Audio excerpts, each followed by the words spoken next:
भागवत का महत्व क्या है। श्रीमद् भागवत कथा का सर्वप्रथम अनुष्ठान मुनिवर वेद व्यास जी ने रचित किया और सर्वप्रथम ये उत्पन्न कहाँ हुई। 18 पुराणों के रचयिता, पहली बात तो नीवसार में जितने भी 88,000 ऋषियों की कथा है नीवसार, तो 88,000 ऋषि कहाँ पहुंचे? हरिद्वार। हरिद्वार हरि का द्वार, हरिद्वार।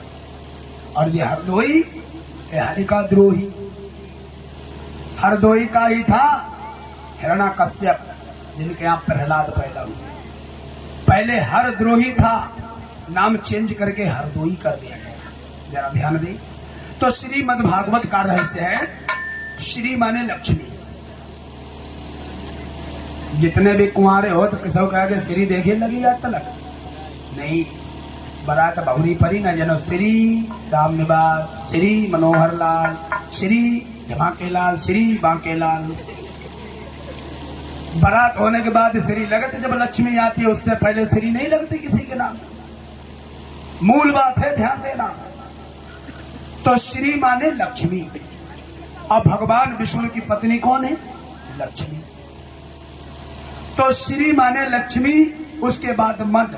मद माने पान करना, यानी ग्रहण करना। पान करना का मतलब जो है पानी पी लिया।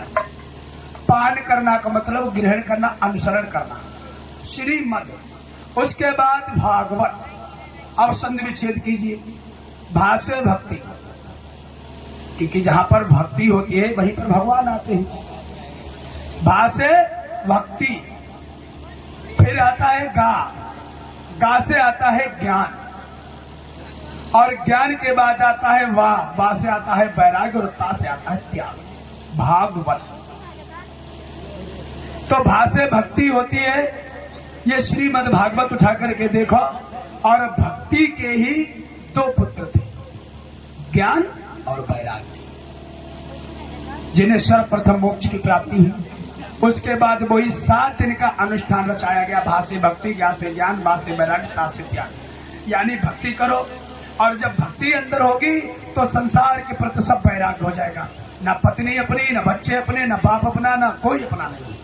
हम स्वतः अकेले आए हैं, अकेले ही जाएंगे, उसे वैराग्य कहते हैं। भागवत। और ता से त्याग, मतलब संसार की मोह माया को छोड़ करके ब्रह्मलीन परमात्मा में होना चाहिए, उसे कहते हैं भागवत। तो जब पहली बार धुंधकारी मर गया, गोकर्ण ने कथा सुनाई धुंधकारी को, श्रीमद् भागवत रहस्य।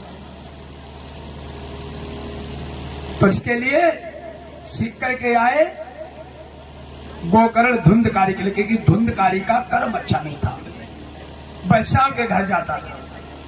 तो इसलिए उसे ईश्वर ने प्रेत योनि में डाल दिया। प्रेत योनि में जब वो निशाचर बन गया तो आता थे कि बोला, भैया हमें कोई ऐसी युक्त बताओ जिससे हमें इस प्रेत योनि से मुक्त हो जाए। तो बोले श्रीमद् भागवत महापुराण रहस्य, उसको सुनो, और उसे सुनने से तुम्हें मोक्ष की प्राप्ति होगी। तब गोकर्ण ने धुंधकारी को वो कथा सुनाई, श्रीमद् भागवत रहस्य। 7 दिन तक हुई। तो 7 दिन में एक पुष्पक विमान आया और कर्म की 7 गांठें खड़ी की। धुंधकारी की कर्म की 7 गांठें थी, जो एक दिन में एक गांठ टूटती थी, मोक्ष को प्राप्त हुआ। और लोग बैठे रहे, बोले भैया ये सिर्फ एक ही के लिए विमान आया, हम लोगों के लिए नहीं आया। गोकर्ण बोले इसलिए नहीं आया क्योंकि तुम लोगों ने मन से कथा ही नहीं सुनी, इसलिए तुम्हें कोई फल नहीं मिला। हमारे भैया ने सुनी, उनको मोक्ष प्राप्त। फिर 7 दिन का अनुष्ठान किया। गोकर्ण ने फिर 7 दिन कथा कही। तो 7 दिन के बाद फिर पूरा पुष्पक विमान आया, सब साथियों के साथ स्वर्ग धाम के प्रस्थान। और 7 ही दिन क्यों रखे गए? कथा तो 5 दिन की हो जाए, 9 दिन की हो जाती, बढ़ जाती है। 7 दिन का मतलब क्या है? क्योंकि 7 ही दिन है, सोम मंगल बुध बृहस्पति गुरु शुक्र शनि रवि। 7 ही दिन है। सोमवार मंगल बुध बृहस्पति शुक्र शनि और रविवार, 7 दिन है। और लोग का कहता है हम 50 साल हो गए, लेकिन हमारे अगर ज्ञान दृष्टि से देखा जाए तो 7 ही दिन में इंसान पैदा होता है, 7 ही दिन में मर जाता है। 7 दिन में ही मरता है, 7 ही दिन में पैदा होता है। दिन तो वही है, सोम मंगल बुध गुरु शुक्र शनि रवि। और कोई दिन है अलग से बोलो, है कोई दिन? कोई नहीं दिन है। तो एक दिन का एक रहस्य, इसीलिए श्रीमद् भागवत सप्ताहेर पारायण हुआ करता है 7 दिन का।